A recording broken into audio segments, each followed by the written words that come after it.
लोगों की जान से खिलवाड़ करके आम पकाने वाले गोदाम पर छापा, टप्पा चबूतरा पुलिस स्टेशन हुदूद में कार्रवाई।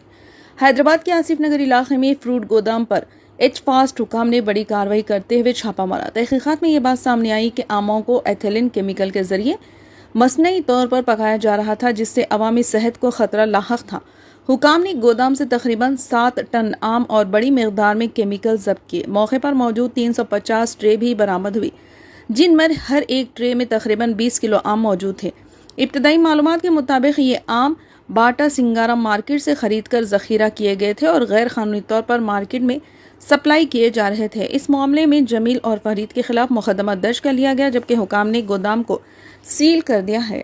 ఈ రోజు మా సిపి సార్ సజ్జనా సార్ ఇన్స్ట్రక్షన్స్ ప్రకారము మార్కెట్లో ఆర్టిఫిషియల్ రైపనింగ్, మామిడి పండ్ల రైపనింగ్ పక్వానికి తీసుకురావడానికి కోసం అని చెప్పేసి ఆర్టిఫిషియల్ కెమికల్స్ యూజ్ చేస్తున్నారు. దానిపైన స్ట్రిక్ట్ యాక్షన్ ఉండాలనే ఉద్దేశంతోన ఆదేశాల మేరకు మాకు వచ్చిన సమాచారం ప్రకారం తప్పచప్పుతో లిమిట్స్లో ఒక గోదాం ఉంది, దాంట్లో ఆర్టిఫిషియల్ రైపనింగ్ చేస్తున్నారనే ఇన్ఫర్మేషన్తో ఆకస్మిక తనిఖీలు చేయడం వల్ల ఇక్కడ మాకు ఆల్మోస్ట్ ఒక 350 ట్రేస్ ఉంటాయి. ఒక్కొక్క ట్రేలో ఆల్మోస్ట్ 20+ కేజెస్ ఉంటాయి, అంటే 7 టన్స్ ఉంటుంది అప్రాక్సిమేట్. మొత్తం ఈ మొత్తం అన్నీ సేమ్ మీరు చూస్తుంటారు. ఈ చుట్టుపక్కల మొత్తం అన్నిట్లలో కూడా సేమ్. ఒక్కొక్క దాంట్లో ఆల్మోస్ట్ 6 నుంచి 7 ప్యాకెట్లు దీంట్లో యాడ్ చేసి వాటర్లో డిప్ చేసి డైరెక్ట్ కాంటాక్ట్ పండ్లకు వేస్తూ ఉన్నారు. ఇట్లా వేయకూడదు అసలు. యాక్చువల్గా రూల్స్ రెగ్యులేషన్ ప్రకారం ఎప్పుడు కాంటాక్ట్ కావద్దు. వేసే కెమికల్ అయితే ఉందో ఎథిలిన్ అది ఎప్పుడు కాంటాక్ట్ కావద్దు. కాంటాక్ట్ అయిందంటే ఇమీడియట్గా ఆ పండుకు అది యూజ్లెస్ అవుతుంది. దానివల్ల ఎవరైనా తింటే పబ్లిక్ హాని అవుతుంది, వాళ్ళకు ప్రాబ్లం వస్తుంది. సార్ ఒక బాక్స్లో ఎన్ని వేయాలి సార్? అసలు వాడొచ్చా? వాడొచ్చు. ఎఫ్ఎస్ఎస్ఐ రూల్ ప్రకారం వాడొచ్చు. 10 kgsకి ఒకటి వేయాలి.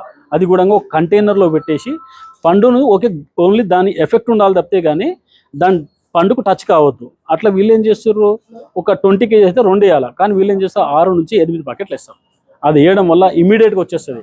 ఫస్ట్ ఒక పండేమో గ్రీన్ నుంచి 2వ రోజుల్లో కొంచెం లైట్గా చేంజ్ అవుతూ ఉంటుంది. దాని తర్వాత మొత్తం 5 రోజుల్లో 6 రోజుల్లో మొత్తం పసిటి కలర్కి వచ్చేసి ఇక నిగనిగలాడుతుంది. మార్కెట్లోకి ఒకసారి సప్లై చేయగానే ఏం చేస్తారు, అబ్బా ఎంత బాగున్నాయి పండ్లని చూసి ఎగబడి కొనేయడం. పబ్లిక్ కూడా ఏం చేస్తారు, ఆ పండ్లు చూస్తారు, కొనేస్తారు. తిన్న తర్వాత ప్రాబ్లం తెలుస్తుంది వాళ్ళకి. అసలు ఎందుకు వచ్చిందని ఆలోచిస్తే తర్వాత తెలుస్తుంది. ఇది తినకముందే మీరు ఆలోచించి దాన్ని చూసి దాన్ని కొనండి. మీరు అడిగి మరి కొనండి. ఇది బాటా సింగారం మన ఉంది కదా, బాటా సింగారం మార్కెట్ నుంచి తీసుకొని వస్తారు. అక్కడ నుంచి తీసుకొని వచ్చేసి ఇక్కడ పెట్టేసి ఇక్కడ మాగా పెడతారు వీళ్ళని. ఎంతమందిపై కేసు అయింది సార్? ఇప్పుడు ఇది ఓపెన్ చేస్తారా? సీజ్ అవుతుంది? ఇది సీజ్ అవుతుంది, క్లోజ్ చేస్తాము. ఇద్దరి పైన కేసు అయింది.